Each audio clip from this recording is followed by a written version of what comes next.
Hello നമസ്കാരം. നിങ്ങൾ നീറുന്ന നൂറുകൂട്ടം പ്രശ്നങ്ങളുടെ നടുവിലാണോ എന്നാൽ നിങ്ങൾ ഈ വീഡിയോ ഒന്ന് കണ്ടു നോക്കൂ. എൻ്റെ ഡോക്ടർ പറയുന്നു, ആ ചെറുപ്പക്കാരൻ്റെ ഏറ്റവും വലിയ ആഗ്രഹം ദാഹം മാറുന്നവരെ വെള്ളം കുടിക്കുക എന്നുള്ളതാണ്. നമുക്ക് ഏറ്റവും എളുപ്പം കിട്ടുന്നതും വളരെ ചിലവ് കുറഞ്ഞതാണ് ദാഹജലം, വെള്ളം. ആ വെള്ളം ദാഹം മാറുന്നവരെ കുടിക്കുന്നതാണ് എനിക്കിപ്പോഴത്തെ എൻ്റെ ജീവിതത്തിലെ ഏറ്റവും വലിയ ആഗ്രഹം, മോഹം എന്ന് പറയുന്ന ആ ചെറുപ്പക്കാരൻ്റെ ആ വീഡിയോസ് നിങ്ങൾ കേട്ട് നോക്കുക, ഡോക്ടറിൻ്റെ അനുഭവം. അപ്പോൾ നമുക്ക് മനസ്സിലാവും നമ്മൾ നീറുന്ന നൂറുകൂട്ടം പ്രശ്നങ്ങളുടെ ഉത്തരവും ആ വീഡിയോയിലുണ്ട്. ഒന്ന് കണ്ടു നോക്കാം. ഉത്തരവും ആ വീഡിയോയിലുണ്ട്. ഒന്ന് കണ്ടു നോക്കാം. നൗഫൽ എന്നൊരു പേഷ്യൻ്റ് ഉണ്ട് എനിക്ക്. ഗൾഫിൽ നിന്ന് അവന് ഹാർട്ട് അറ്റാക്ക് വന്നു. പക്ഷേ ഹോസ്പിറ്റലിലെത്താൻ വൈകി, ആൻജിയോപ്ലാസ്റ്റി ചെയ്യാൻ വൈകിയത് മൂലം അപ്പോഴത്തേക്ക് അവൻ്റെ ഹാർട്ടിൻ്റെ മസിലൊക്കെ നശിച്ചിരുന്നു. പമ്പിങ് എല്ലാം കുറഞ്ഞ് കുറേ ദിവസം അവൻ വെന്റിലേറ്ററിലായിരുന്നു. ശേഷം അവൻ നാട്ടിൽ വന്നു. നല്ല ശ്വാസകോശത്തിൽ വെള്ളം കയറി.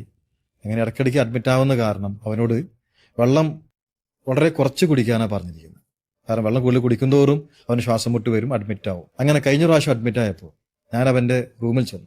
എന്നെ കണ്ടപ്പോൾ എൻ്റെ കയ്യിൽ പിടിച്ചുകൊണ്ട് അവൻ പറഞ്ഞു, സാറേ, വെള്ളം കാണുമ്പോൾ എനിക്ക് ഭയങ്കര ആർത്തിയാണ്. ചെറിയ ഔൺസ് പാത്രത്തിൽ അളന്നാണ് ഞാൻ വെള്ളം കുടിക്കുന്നത്. ദാഹം മാറുവോളം വെള്ളം കുടിക്കുക എന്നുള്ളതാണ് എൻ്റെ ഇപ്പോഴത്തെ ഏറ്റവും വലിയ സ്വപ്നം. മറ്റുള്ളവർ വെള്ളം കുടിക്കുന്നത് കാണുമ്പോൾ എനിക്ക് കൊതിയാവുന്നുണ്ട്. എനിക്ക് ദാഹം സഹിക്കാൻ പറ്റുന്നില്ല സാറ് എന്ന് പറഞ്ഞ് അവൻ കരയാൻ തുടങ്ങി. തിരിച്ച് ഗൾഫിൽ പോകണം, സമ്പാദിക്കണം, കുടുംബത്തോടെ സന്തോഷത്തോടെ ജീവിക്കണം. എന്തിന്? പറക്കാൻ പോകുന്ന അവൻ്റെ കുഞ്ഞിനെ കാണണം. ഇതൊന്നും അവൻ്റെ സ്വപ്നത്തിലേ ഇല്ല. അവൻ്റെ ഇപ്പോഴത്തെ ഏറ്റവും വലിയ ആഗ്രഹം ദാഹം മാറുവോളം വെള്ളം കുടിക്കുക എന്നുള്ളത് മാത്രമാണ്. ഇതാണ് നമ്മളുടെയൊക്കെ അവസ്ഥ. നമുക്കൊക്കെ ജീവിതത്തിൽ ഒരുപാട് പ്രശ്നങ്ങളുണ്ടാവും, 100,000 പ്രശ്നങ്ങൾ. ഇങ്ങനെ 100,000 പ്രശ്നങ്ങളെല്ലാം മാറി ഒരൊറ്റ പ്രശ്നം മാത്രമായി തീരും. എന്നറിയൂ, നമുക്കൊരു സീരിയസ് അസുഖം വന്നാൽ, അല്ലെങ്കിൽ നമ്മൾ കിടപ്പിലായ, അതോടുകൂടി ബാക്കി എല്ലാ പ്രശ്നങ്ങളും മാറി. എങ്ങനെയെങ്കിലും ഈ അസുഖം മാറി അവൻ ജീവിതത്തിലോട് തിരിച്ചു വരണേ, ഒന്ന് ജീവിക്കണേ എന്നുള്ളത് മാത്രമാവും നമ്മുടെ ഏറ്റവും വലിയ സ്വപ്നം. ജീവിതത്തിൻ്റെ ആ ഡോക്ടർ അവസാനം പറഞ്ഞ നമുക്ക് എല്ലാ പ്രശ്നങ്ങളെയും മാറി നമ്മൾ ഒന്നിലേക്ക് എത്തണം, അല്ലെങ്കിൽ നമുക്കൊരു വലിയൊരു അസുഖം വരണം.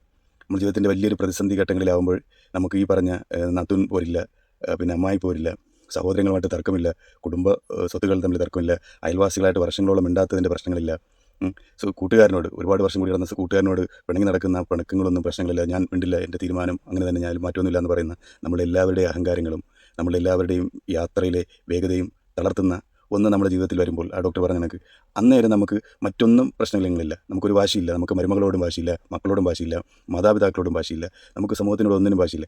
എങ്ങനെയെങ്കിലും നമുക്ക് ഉണ്ടായ ഈ രോഗത്തിൽ നിന്ന് കരകയറിയെങ്കിൽ, ഒന്ന് രക്ഷപ്പെടാൻ എനിക്ക് കഴിഞ്ഞിരുന്നെങ്കിൽ, ആ ചെറുപ്പക്കാരൻ നൗഫൽ പറഞ്ഞ പോലെ എനിക്ക് എൻ്റെ ദാഹം മാറുന്നവരെ എനിക്കൊന്ന് വെള്ളം കുടിക്കാൻ, വെള്ളമെങ്കിലും എനിക്ക് കുടിക്കാൻ കഴിഞ്ഞിരുന്നെങ്കിൽ, അല്ലേ, അവൻ്റെ കുഞ്ഞിനെ കാണേണ്ട, ഗൾഫിൽ പോയി ജോലി നേടേണ്ട. പക്ഷേ ദാഹജലമെങ്കിലും കിട്ടിയിരുന്നെങ്കിൽ എന്ന് ആഗ്രഹിക്കുന്ന ആ നൗഫലിൻ്റെ ജീവിതം നമുക്കുള്ള എല്ലാവർക്കും ഒരു പാഠമാണ്. നിസ്സാരമായ കാര്യങ്ങൾക്ക് വേണ്ടിയിട്ട് കലഹിക്കുന്ന, അല്ലെങ്കിൽ പിണങ്ങുന്ന, ജീവിതത്തിലെ ഏറ്റവും നിസ്സാരമായ ഒരു കാര്യം പോലും, ദാഹജലം പോലും, ദാഹം മാറാൻ പറ്റുന്നവരെ കുടിക്കാൻ പറ്റാതെ പോകുന്ന, അതൊരു കൊതിയായിക്കൊണ്ട് നടക്കുന്ന ഒരു മനുഷ്യൻ്റെ അവസ്ഥയുണ്ടല്ലോ. അതൊക്കെ നമ്മളൊക്കെ ജീവിതത്തിൽ വരുമ്പോഴേ നമുക്കത് മനസ്സിലാവുള്ളൂ. അതുകൊണ്ട് ഇത്തരം വാർത്തകളും ഇത്തരം രോഗാവസ്ഥകളും നമുക്കൊക്കെ ഒരു പാഠമാണ്. ഇനിയും നമുക്ക് മാറാൻ ഒരുപാട് സമയം ഇപ്പോഴും വൈകിട്ടില്ല, ഇനിയും നമുക്ക് സമയമുണ്ട്.